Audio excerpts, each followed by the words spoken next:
అన్నదాత అన్నదాత మీ అన్నదాత, చెమటోడ్చి ఆహారాన్నందించే రైతన్నా, అనునిత్యం నీ కండదండగా నిలిచే నేస్తం ఎవరన్నా. అన్నదాత అన్నదాత మీ అన్నదాత.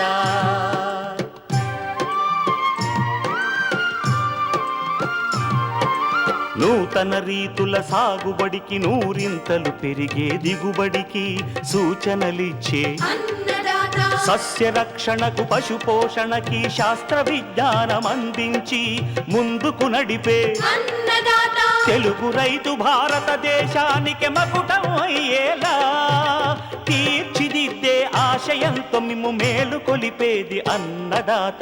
అన్నదాత అన్నదాత మీ అన్నదాత. అన్నదాత అన్నదాత మీ అన్నదాత. అన్నదాత ప్రేక్షకులకు నమస్కారం. ఈనాటి ముఖ్యాంశాలు: అనాస సాగులో అధిక దిగుబడికి పూత యాజమాన్యంలో మెలకువలు, పంటల్లో వ్యాధి నిరోధక శక్తిని పెంచే పొటాష్ వాడకం వివరాలు, వేసవి ఉల్లి సాగులో మెలకువలు.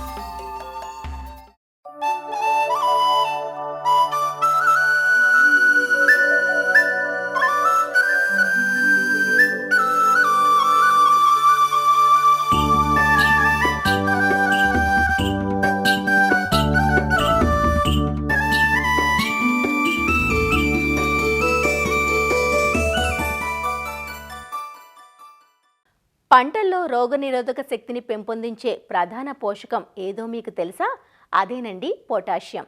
పొటాషియంను మనం సరిగ్గానే అందిస్తున్నామా అంటే లేదనే చెప్తున్నాయి మట్టి పరీక్షలు. నత్రజని, భాస్వరం, పొటాషియం ఇవి 3 ప్రధాన పోషకాలైతే వీటిలో నత్రజని, భాస్వరాలను కావలసిన దానికంటే ఎక్కువగా, పొటాషియంను మాత్రం అవసరమైన దానికంటే తక్కువగా అందిస్తున్నాం. దీనివల్ల పోషకాల సమతుల్యత దెబ్బతిని పంట దిగుబడి, నాణ్యతపై ఆ ప్రభావం పడుతోంది. అసలు పొటాష్ పోషకం ప్రాధాన్యత ఏమిటి? తక్కువైతే ఏమవుతుంది? నేలల్లో పొటాష్ లభ్యత ఎంతుండాలి? పొటాష్ లోపాన్ని ఎలా సరిచేసుకోవాలి? అన్ని వివరాలను రాజేంద్రనగర్లోని ప్రొఫెసర్ జయశంకర్ తెలంగాణ రాష్ట్ర వ్యవసాయ విశ్వవిద్యాలయం సీనియర్ శాస్త్రవేత్త డాక్టర్ శ్రీజయ నుంచి తెలుసుకుందాం. మానవాళికి ఆహారం ఎంత అవసరమో మొక్కలకు కూడా అంతే అవసరము. మొక్కలకి పోషకాల రూపంలో తీసుకుంటాయి. ఈ పోషకాలను చూసుకున్నట్టయితే 16 పోషకాలు బాగా ముఖ్యమైనవి. ఈ 16 పోషకాలలో ముఖ్యమైనవి చూసుకుంటే, ప్రధానమైనవి చూసుకుంటే నత్రజని, భాస్వరం, పొటాషియము. పొటాషియం అన్నది పోషకం ఏ విధంగా ఉపయోగపడుతుందంటే మొక్కకి జీవన ప్రక్రియలో ఉపయోగపడుతుంది. అలాగే వివిధ ఎంజైమ్ల తయారీలో కూడా ఉపయోగపడుతుంది. ఈ పిండి పదార్థాలు ఏవైతే ఆకు నుంచి వివిధ భాగాలకి వెళ్ళే విధంగా ఉపయోగపడుతుంది. మొక్క కూడా ఏపుగా పెరిగేటట్టు, దానికి దృఢత్వం రావడానికి, రోగనిరోధక శక్తిని కూడా ఇస్తుంది అన్నమాట. ఈ పోషకం ఏంటంటే మనకి ఏపుగా పెరగడానికి, చలికి కొంచెం తట్టుకునే విధంగా, చీడపీడలు కూడా తట్టుకునేటట్టుగా ఉపయోగపడుతుంది. ఈ పోషకాలు అనేటువంటివి ఏం చేస్తాయంటే మనకి ఏపుగా పెరిగి, దృఢత్వంగా పెరిగి మొక్క గాలికి పడిపోకుండా ఉపయోగపడుతుంది. నత్రజని, భాస్వరం, పొటాషియం ఎరువులని 4:2:1లో వేయాల్సిన బదులు రైతులు 6:3.8:1 విధంగా వేస్తున్నారు. అంటే వేయాల్సిన మోతాదు కంటే నత్రజని ఎక్కువగా వేస్తున్నారు, భాస్వరం ఎక్కువగా వేస్తున్నారు. కానీ వేయాల్సిన మోతాదులో మనకి పొటాషియం ఎరువును అన్నది వేయట్లేదు. దానికి ఉపయోగం తెలియక దాని తక్కువ మోతాదులో వేస్తున్నారు. దీని మూలాన ఏమవుతుందంటే నత్రజని, భాస్వరం, పొటాషియం మధ్యలో వాటికి సమతుల్యత అన్నది పోయి దానికి రావాల్సిన దిగుబడి రాకుండా తక్కువ దిగుబడి కూడా వస్తుంది. అదే కాకుండా మనకి చీడపీడలు అన్నది ఎక్కువగా వస్తుంది. ఈ పొటాషియం పోషకము మనకి గింజ నిండుగా రావడానికి, బర్సలు మంచిగా రావడానికి, వాటి నాణ్యతను పెంచడానికి కూడా ఉపయోగపడుతుంది. ఈ పొటాషియం పోషక లోపాన్ని ఎలా గుర్తించాలి అంటే మొక్కలలో మనకి ఆకుల చివర్లలో పసుపు భాగంగా చుక్కలుగా పసుపు భాగంలో కనబడుతుంది. ఆ తర్వాత క్రమేపీ అది ఎండిపోయినట్టు కనబడుతుంది. తర్వాత ఆకులు ఎండిపోతాయి. ఇవన్నీ మనకి ముదిరి ఆకులలో కనబడతాయి అన్నమాట. ఇవన్నీ సవరించుకోవడానికి మనం పొటాషియం ఎరువులు అనేది వేసుకోవాలి. పొటాషియం ఎరువులు మనకి వచ్చే ఎరువులు ఏంటంటే potassium sulphate, potassium muriate of potash అనే ఎరువులు మనం వేసుకోవాలి. పొటాషియం ఎరువులు మనకి ఏ పంట వేస్తున్నామో, ఎప్పుడు వేస్తున్నాము, ఏ నేలలో వేస్తున్నామో దాన్ని బట్టి దాని పొటాషియం ఎంత వేసుకోవాలి, ఎప్పుడు వేసుకోవాలనేది నిర్ణయించబడుతుంది. మామూలుగా మాగాణి పంటల్లో అయితే మనం పొటాషియంని అన్ని దుక్కిలో వేసుకోమని చెప్తాము. అదే కనుక ఆరుతడి పంటల్లో కానీ వేరే వాణిజ్య పంటల్లో కానీ మనం ఏం చెప్తామంటే కొంతవరకు పొటాషియంని దుక్కిలో వేసుకొని మిగతాది పైపాటుగా పూత దశలో అట్లా వేసుకోమని చెప్తాం అనమాట. పూత దశలో వేసుకున్నట్టయితే వాటికి గింజలు నిండుగా రావడమే కాకుండా మనకి మంచిగా పెరిగి మంచిగా పూలు అవన్నీ బాగా వస్తాయి. అట్లాగే మనకి ఇవన్నీ గింజలు వరుసలు అన్నీ నిండుగా వచ్చి నాణ్యత కూడా పెరిగే అవకాశం ఉంటుంది. పొటాషియం ఎప్పుడు ఏదైనా అక్కడ మన నేలల్లో చూసుకున్నట్టయితే తటస్థమైన నేలల్లో మనకి లభ్యమయ్యే విధంగా ఉంటుంది. మొక్క కూడా ఏపుగా పెరిగి మనకి అనుకున్న దిగుబడి వస్తుంది. అదే కనుక మనకి సమస్యాత్మక నేలటువంటి చౌడు భూముల్లో మనకి దిగుబడి అనేది తగ్గిపోతుంది. అట్టి నేలల్లో అయితే మనం పొటాషియం ఎరువుని కంపల్సరీగా వేసుకోవాలి. అట్లాగే కాకుండా మనకి పొటాషియం కరిగించే జీవన ఎరువులు కూడా మనకి లభ్యమవుతున్నాయి. ఈ జీవన ఎరువులు ఎలా వేసుకోవాలంటే జీవన ఎరువులు 1 నుంచి 2 కిలోలు అవి ఒక 100 కిలోల సేంద్రియ ఎరువులతో కలిపి ఒక 4-5 రోజులు నీడలో ఉంచి తర్వాత మనం ప్రధాన పొలంలో వేసుకుంటే సరిపోతుంది. రసాయనిక ఎరువులకి వీటికి కూడా ఒక వారం రోజుల వ్యవధి ఉన్నట్టయితే మంచిది. ఈ సేంద్రియ వ్యవసాయం చేసినప్పుడు కూడా ఈ రసాయనిక ఎరువులు వాడకూడదు కాబట్టి ఈ పొటాషియం సాల్యుబలైజింగ్ బ్యాక్టీరియా వేసుకుంటే మంచి బ్యాసిలస్ అనే బ్యాక్టీరియా ఉపయోగపడుతుంది పొటాషియం సాల్యుబలైజేషన్కి. ఇది మన సమస్యాత్మక నేలల్లో వేసుకోవచ్చు, మామూలు నేలల్లో కూడా వేసుకోవచ్చు. కానీ సమస్యాత్మక నేలల్లో వేసిన పోషకాలు మనకు అందవు కాబట్టి మనకి ఈ విధంగా కూడా వేసుకుంటే అంటే మనం వేసిన మోతాదుతో పాటు ఇవి కూడా వేసుకుంటే కొంతవరకు వాటికి ఉపయోగపడుతుంది. పొటాషియం వేసిన దానికి వేసిన దానికంటే 15% వరకు ఎక్కువ దిగుబడి వరకు వచ్చింది. అంటే వేసిన దానికి మనకి వేయని దానికి అంటే రైతాంగం వేసుకుంటే ఒక 15% వాళ్ళకి అధికంగా దిగుబడి వచ్చే అవకాశం ఉందన్నమాట. రైతాంగం ఎక్కువగా నత్రజని భాస్వరం కేంద్రీకరిస్తున్నా కానీ పొటాషియం మీద ఎక్కువగా వాళ్ళు కేంద్రీకరించట్లేదు. వేయాల్సిన మోతాదు వేయట్లేదు, లేకపోతే తక్కువ మోతాదులో వేస్తున్నారు. తక్కువ మోతాదు వేయడం మూలాన వాళ్ళకి తక్కువ దిగుబడి అన్నది వస్తుంది. రైతులు వాళ్ళు భూసార పరీక్ష చేయించుకున్నప్పుడు ఉదజని సూచిగా లవణ సూచిగా ఇస్తారు. దాన్ని బట్టి వాళ్ళ పొలంలో తటస్థంగా ఉన్నాయో వాళ్ళకి చౌడు భూములు ఉన్నాయో తెలిసిపోతుంది. దాన్ని బట్టి ఎలా వేసుకోవాలో ఎరువులు తెలిసిపోతుంది. అట్లాగే చూసుకున్నట్టయితే వాళ్ళకి లభ్య నత్రజని, లభ్య భాస్వరము, లభ్య పొటాషియం కూడా అందులో పొందిపరిచి ఉంటాయన్నమాట. లభ్య పొటాషియం చూసుకున్నట్టయితే వారికి ఒక హెక్టార్కి 140 కిలోల కంటే తక్కువ ఉంటే తక్కువ ఉన్నట్టుగా చెప్తాము. 140 నుంచి 340 వరకు మనం ఏం చెప్తామంటే కిలోలు పర్ హెక్టర్ వాటికి మధ్యస్థంగా ఉంది అని చెప్తాము. పొటాషియం మధ్యస్థంగా ఉందని చెప్తాం. అట్లాగే 340 కంటే ఎక్కువ ఉన్న వాటికి మనం ఏం చెప్తామంటే ఎక్కువగా ఉన్నది అని చెప్తాం. ఎప్పుడైతే నేలలు తటస్థంగా ఉంటాయో అప్పుడు మనకి పోషకాలన్నీ అన్నీ లభ్య రూపంలో ఉంటాయి. సిఫారసు చేసిన మోతాదు వేసుకుంటే సరిపోతుంది. ఎప్పుడైతే మనకి చౌడు భూములు ఉంటాయో అటు పరిస్థితుల్లో మనకి సిఫారసు చేసిన దానికంటే కొంచెం ఎక్కువ వేసుకుంటే మంచిది. అంటే మనం భూములని మనం సవరించుకోవాలంటే ఎప్పుడు కూడా మనం సేంద్రియ ఎరువులు అట్లాంటివి వేసుకుంటే సవరించుకోవచ్చు. పొటాషియం సాల్యుబలైజింగ్ బ్యాక్టీరియా అవి కూడా మన సేంద్రియ ఎరువులతో కలిపి ఇలాంటి చౌడు భూముల్లో వేసుకుంటే మంచిదని చెప్పాము. ఎప్పుడైతే మనకి లభ్య పొటాషియం అంటే లభ్య పోషకాలు అనేది తక్కువ ఉంటాయో మనకి పోషకాలు అనేది అప్పుడు 20% ఎక్కువ వేసుకోమని 20 నుంచి 30% ఎరువులు ఎక్కువ వేసుకోమని చెప్తాము. మ్యూరేట్ ఆఫ్ పొటాషియంలో చూసుకుంటే 65% ఉంటుంది. అలాగే కాంప్లెక్స్ ఎరువులు 3-19లో చూసుకుంటున్నట్టయితే 19% నైట్రోజని, 19% భాస్వరం, 19% పొటాషియం అంటే 100 కిలోల ఇంత కిలోల నత్రజని, భాస్వరం, పొటాషియం ఎరువులు ఉన్నట్టు మనకు తెలుస్తుంది. 3-19 కానీ 3-28 కానీ 3-20 కానీ అట్లా ఏ కాంప్లెక్స్ ఎరువులో చూసుకున్నా మొదటిది నత్రజని, రెండోది భాస్వరం, మూడోది పొటాషియం. కొన్ని కాంప్లెక్స్ ఎరువుల్లో మనకి అంటే 20-20-0 ఆ తర్వాత 15 అలా ఉంటాయి. అంటే మూడోది అంటే పొటాషియం అన్నది వాళ్ళకి అందులో పోషకం ఉండదన్నమాట. అట్లాంటి ఎరువులు వేసుకున్నప్పటికీ కూడా వాళ్ళకి పొటాషియం ఎరువు అన్నది వాళ్ళకి లభ్యం కాదు. ఎరువుల సంచుల మీద ఏ పోషకం ఎంత ఉంది, ఏ నిష్పత్తిలో ఉంది, ఏ విధంగా ఉన్నది అనేది దాని మీద పొందుపరిచి ఉంటుంది. దాని మీద చూసుకొని దానికి అవసరమయ్యే విధంగా వేసుకోవాలి. మనకి వాణిజ్య పంటలు అనేటువంటి అరటి కానీ, ద్రాక్ష కానీ, లేకపోతే పొగాకు అలాంటి పంటలకి మనం ఏంటంటే ఇలాంటి పంటల్లో మనము మ్యూరేట్ ఆఫ్ పొటాష్ కాకుండా పొటాషియం అండ్ సల్ఫేట్ వేసుకోమని చెప్తాము. మ్యూరేట్ ఆఫ్ పొటాష్లో క్లోరైడ్ ఉంటుంది కాబట్టి దానికి నాణ్యత తగ్గుతుంది వచ్చే దిగుబడులు. కాబట్టి మనం ఏం చెప్తామంటే వీటిలో పొటాషియం సల్ఫేట్ ఎరువులు వేసుకుంటే మంచిదని చెప్తాము. ఉద్యాన పంటల్లో కూడా పొటాషియం ప్రాముఖ్యత ఎంతో ఉంది. ఉద్యాన పంటల్లో వాటికి పిందె అంటే పూత దశ నుంచి వచ్చే వరకు, పిందె నుంచి మళ్ళీ పెద్దగా అయ్యే వరకు కూడా ఉపయోగపడుతుంది. ఈ గింజ మనకి మొత్తం కాయ మొత్తంగా పెద్దగా రావడానికి, దాని రుచి మంచిగా రావడానికి, మంచి దానికి రంగు రావడానికి, అట్లాగే మంచి నిలవ గుణం పెంచడానికి కూడా పొటాషియం ఎంతో ఉపయోగపడుతుంది. అట్లాగే చూసుకున్నట్టయితే రైతాంగము ఎక్కువగా సేంద్రియ ఎరువులు వేయట్లేదు. ఈ లభ్య భాస్వరం పొటాషియం ఎట్లా ఉంటుందో పొటాషియం కూడా ఉన్నప్పుడు వాళ్ళు తక్కువ ఉన్నప్పుడు పొటాషియము 30% వరకు, 20-30% వరకు ఎక్కువ ఎరువులు వేసుకోవాలి. అట్లాగే మనం వేయాల్సిన దానికంటే ఎక్కువ వేస్తే ఏమవుతుందంటే వివిధ పోషకాలు అంటే జింక్ కానీ, ఐరన్ కానీ, కాల్షియం కానీ, మెగ్నీషియం కానీ దాన్ని తీసుకునే రూపంలో కాకుండా దాన్ని తీసుకునేది తక్కువగా తీసుకోవాల్సి వస్తుంది. అంటే దానికి తీసుకునేది ఇదవుతుందన్నమాట. ఇది ఎక్కువైతే అది తక్కువగా తీసుకుంటాయి. కాబట్టి ఎప్పుడు కూడా పొటాషియం అనేది మనం వేయాల్సిన మోతాదులో వేయాలి, తక్కువ మోతాదులో వేయకూడదు. ఏ పంటకైనా కూడా మనం సేంద్రియ ఎరువులతో పాటు ఈ ఎరువులు మన సిఫారసు చేసిన మోతాదులో వేసుకున్నట్టయితే మన సాగుకు అయ్యే ఖర్చును తగ్గించుకోవచ్చు. అట్లాగే మనకు అన్ని పోషకాలు లభ్యమయ్యి నేలలు తటస్థంగా ఉంది, చౌడున్నా కూడా కొంతవరకు తట్టుకునే విధంగా, సవరించుకునే విధంగా అవుతాయి. రైతుకి సాగుకు అయ్యే ఖర్చును తగ్గించుకోవచ్చు.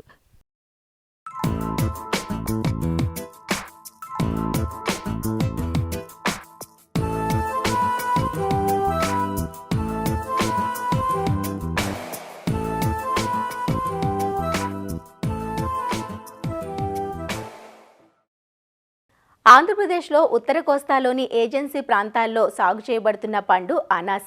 సుమారుగా 5,000 హెక్టార్లలో సాగు చేయబడుతోంది ఈ పంట. ఈ పండులో పలు పోషకాలు మెండుగా ఉన్నాయి. ఈ పంటను కొబ్బరి, జీడి మామిడి, అరటి వంటి పంటల్లో అంతర పంటగా సాగు చేస్తూ రెండిందాల ఆదాయం సాధిస్తున్నారు. ఏజెన్సీలోని వాలు ప్రాంతాల్లో వాలుకు అడ్డంగా అనాసను వేసుకుంటే వర్షానికి మట్టి కొట్టుకుపోకుండా అరికట్టవచ్చు. అయితే రైతులు అనాస యాజమాన్యంలో కొంత వెనుకబడి ఉన్నారు. పంట వేసాక వచ్చినంత దిగుబడి తీసుకోవడంతో సాగు లాభదాయకంగా ఉండడం లేదు. అలా కాక సకాలంలో పూత యాజమాన్యం చేపట్టినట్లయితే అధిక దిగుబడిని పొందవచ్చు. ఆ వివరాలు తెలియజేస్తున్నారు ఆచార్య ఎన్జీ రంగా వ్యవసాయ విశ్వవిద్యాలయం, పార్వతీపురం మన్యం జిల్లా రస్తాకుంటాబాయి కృషి విజ్ఞాన కేంద్రం ఉద్యాన శాస్త్రవేత్త డాక్టర్ ఎస్ శ్రీనివాసరాజు. ప్రపంచంలోనే 6వ అతిపెద్ద పంట పైనాపిల్. అయితే అలాంటి పంట మన రాష్ట్రంలో ఒక 5,000 హెక్టార్లలో సాగు చేయబడుతుంది. ఇది ఈ ఏజెన్సీ ప్రాంతాల్లో ఇది ఎక్కువగా సాగు చేయబడుతుంది. ఈ పూత అనేది, నియంత్రణ అనేది ఈ పైనాపిల్ అత్యంత అవసరమైన ఇది. ఎందుకంటే ఈ పూత మనం మామూలుగా ఒక పైనాపిల్ చెట్టు తోటలో మనం వదిలేసినట్లయితే అది శీతాకాలంలో మాత్రమే దాని యొక్క ఫ్లవర్ ఇనిషియేషన్ జరిగి మనకి ఎటువంటి సస్యరక్షణ కానీ ఎటువంటి ఎరువులు యాజమాన్యం చేయకపోతే సుమారు 7-8 నెలల తర్వాత, అంటే జూలై, ఆగస్టులో మన కాయలు రావడం అనేది మన సర్వసాధారణం. అది కూడా ఒక 100 చెట్లలో 30-40% మాత్రం రావడం జరుగుతుంది. అదే మనం శాస్త్రీయంగా చేసినట్లయితే మనకి ఈ 40 ఆకులు ఎంత తొందరగా తెచ్చుకొని దాంట్లో అప్పుడు మనం ఫ్లవర్ ఇనిషియేషన్ అది చేసినట్లయితే మనకి ఒక 80-90% అన్ని చెట్లకు కూడా మనకి ఎటువంటి ఇది లేకుండా మనకి పూత, అదేవిధంగా కాయ వచ్చే వెసులుబాటు ఉంది. కాబట్టి మార్కెట్ అంతా ఒకేసారి మనం తీసుకొని యూనిఫామ్గా ఫ్లవరింగ్ వచ్చి యూనిఫామ్గా హార్వెస్ట్ చేస్తే రైతుకు మంచి గిట్టుబాటు, మంచి మార్కెట్ అనేది రావడం జరుగుతుంది. అయితే ఎలా చేసుకోవాలనుకుంటే ఎప్పుడైతే పైనాపిల్ అనేది 40 ఆకులు తొడగపోయినా మనకి ఇనిషియేట్ చేయొచ్చు, కానీ సైజ్ అనేది తగ్గుతుంది. కాబట్టి 40 ఆకులు చేసినట్లయితే సైజ్ చాలా మంచి, 1 కేజీ నుంచి 1.5 కేజీన్నర వచ్చే కాయ వస్తుంది. కాబట్టి దానికి మనం ఏం చేస్తామంటే ఇతరులు అనే మందు ఒక 2 ml 1 లీటర్ నీటికి, అదేవిధంగా ఈ యూరియా ఒక 2 గ్రాములు 1 లీటర్ నీటికి, అదేవిధంగా కాల్షియం కార్బోనేట్ 0.5 గ్రాములు 1 లీటర్ నీటికి, ఈ మూడింటిని కూడా 1 లీటర్ నీటిలో కలుపుకొని మనం pH చెక్ చేసుకుంటే ఓకే, పర్లేదు. లేదంటే 5-5.5 ఉంటుంది pH. ఆ pH కానీ మనం తీసుకుంటే ప్రతి ఒక్క చెట్టు యొక్క ఓరల్లో, మనం ఆ మొక్క ఓరల్లో ఒక 50 ml మనం ప్రతి చెట్టుకి వేసినట్లయితే అది వేసిన ఒక 3-6 వారాల్లో మనకి ఆ ఇనిషియేషన్ అనేది జరుగుతుంది. అక్కడ మేము ఇక్కడ గమనించింది, నత్త అనేది మాకు అటాక్ చేసి కొంతవరకు ఇబ్బంది పెడుతుంది. కాబట్టి నత్తను కూడా కొంచెం కంట్రోల్ చేసుకొని మనకి ఆ పూతని దాన్ని తినకుండా చేసినట్లయితే మనకి ఇమ్మీడియట్గా మనకు 6వ వారంలోనే మనకి ఆ విజిబుల్స్, అంటే ఆ పూత మనకు కనబడడం జరుగుతుంది. కనబడిన తర్వాత అదైనా ఒక 3-4 నెలల్లో మనకు కాయ అభివృద్ధి చెంది మనం ఇనిషియేట్ చేసిన దానికి 5-6 నెలల్లో మనకి కాయ మార్కెట్లో అమ్ముకునే విధంగా మనకి పైనాపిల్ అనేది రావడం జరుగుతుంది. సరైన పోషక యాజమాన్యము అదేవిధంగా సస్యరక్షణ చేసుకున్నట్లయితే మంచి పంటను ఎక్కువ మొక్కల్లో ఎక్కువ క్రాప్‌ని తీసుకొని తక్కువ టైంలోనే మనం ఇన్ టైం ఒకేసారి హార్వెస్ట్ వచ్చినట్లయితే మార్కెట్ కూడా మంచి లాభం పొంది మనకి ఈ పైనాపిల్ అనేది ఒక నూతన ఒరవడిగా మన్యంలో ఏజెన్సీ ప్రాంతంలో ట్రైబల్స్ అందరికి కూడా అంటే ఒకేసారి వాళ్ళ ఆదాయం పెంచే విధంగా ప్రోత్సహించడానికి ఎటువంటి సందేహం లేదని భావిస్తున్నాను.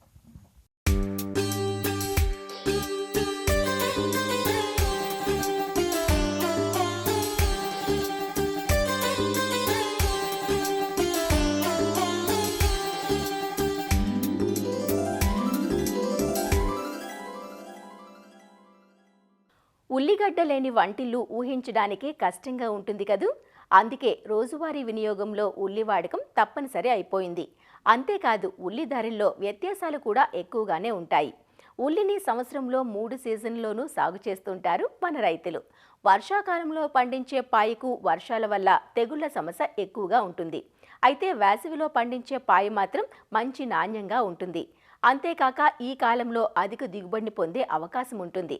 వేసవి పంట కోసం ఉల్లి నారును నవంబర్, డిసెంబర్ మాసాల్లో పెంచుకొని డిసెంబర్, జనవరి మాసాల్లో నాటుకుంటూ ఉంటారు.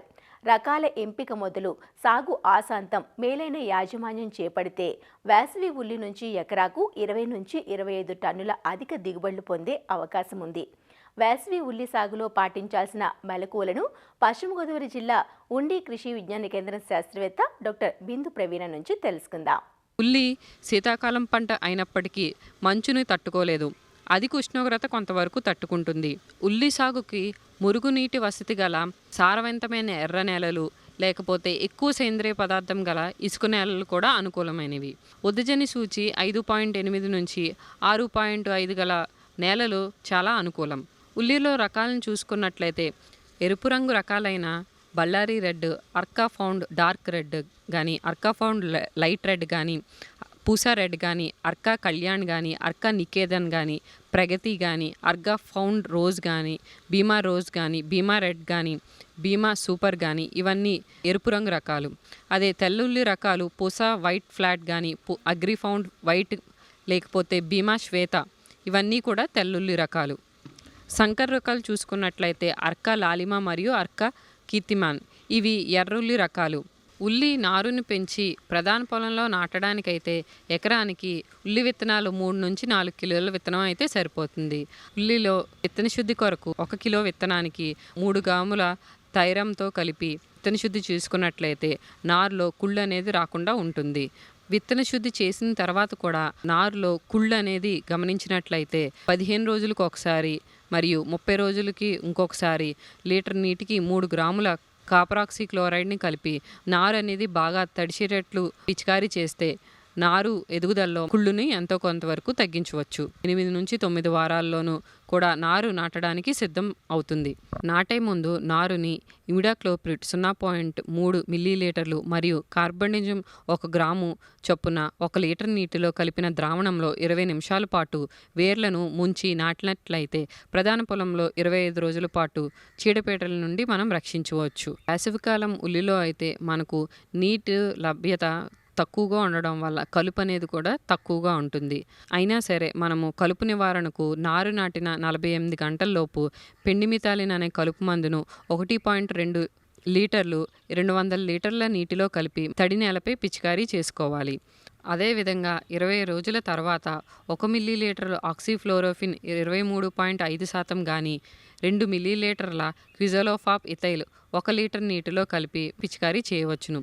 కూలీలతో 30వ రోజు 45 రోజుల మధ్య మరలా కలుపు తీసి మట్టిని ఎగదోసుకోవాలి.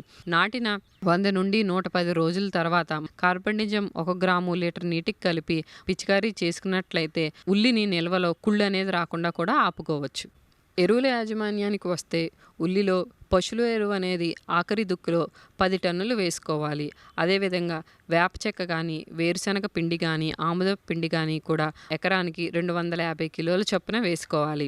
అదేవిధంగా ఆఖరి దుక్కులో సింగిల్ సూపర్ ఫాస్ఫేట్ ఎరువుని 200 కిలోలు, మ్యూరేట్ ఆఫ్ పొటాష్ను 20 కిలోల చొప్పున ఆఖరి దుక్కులో వేసుకుని నేలను అనేది తయారు చేసుకోవాలి.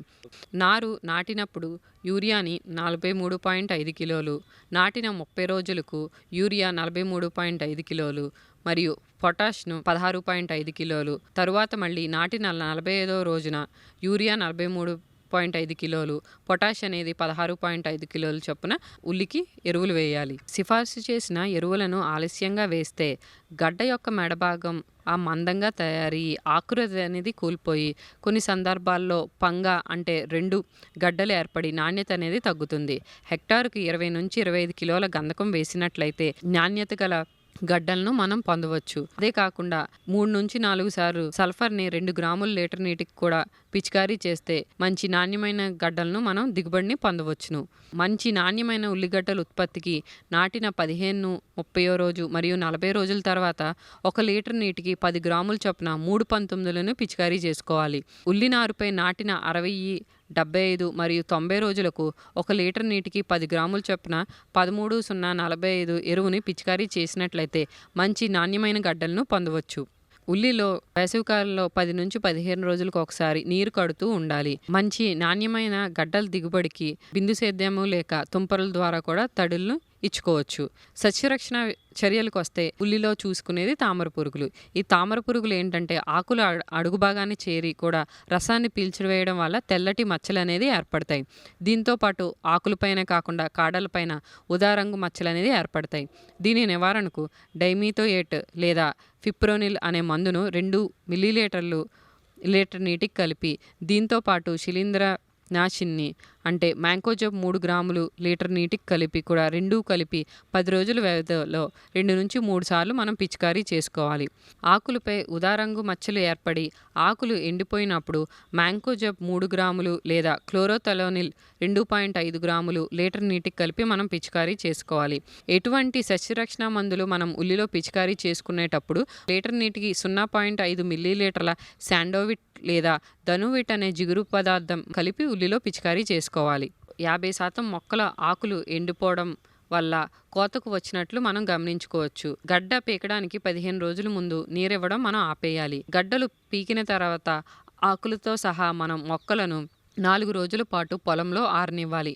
ఆ తరువాత గడ్డకు 1 అంగుళం అంటే 2.5 సెంటీమీటర్ల దూరంలో మనము కోసి నీడలో ఆరనిస్తే గడ్డ పైభాగం అనేది పూర్తిగా మూసుకుపోయి మనకి శిలీంధ్రాలు అనేది లోపలికి చొరబడకుండా ఉంటుంది.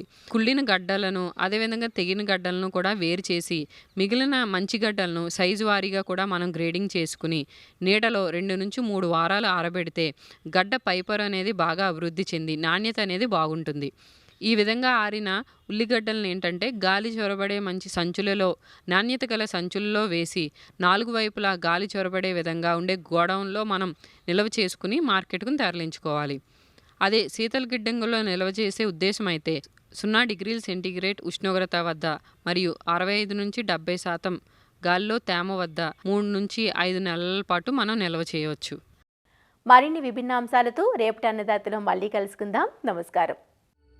అన్నదాతలు తమ సందేహాలు సమస్యలను 1800-425-4085 టోల్ ఫ్రీ నంబర్లో ఉదయం 10 నుంచి 11 గంటల మధ్య పని దినాలలో సంప్రదించగలరు. ఈ కార్యక్రమాన్ని యూట్యూబ్లో www.youtube.com/అన్నదాత ఈటీవీ లింక్ ద్వారా వీక్షించవచ్చు.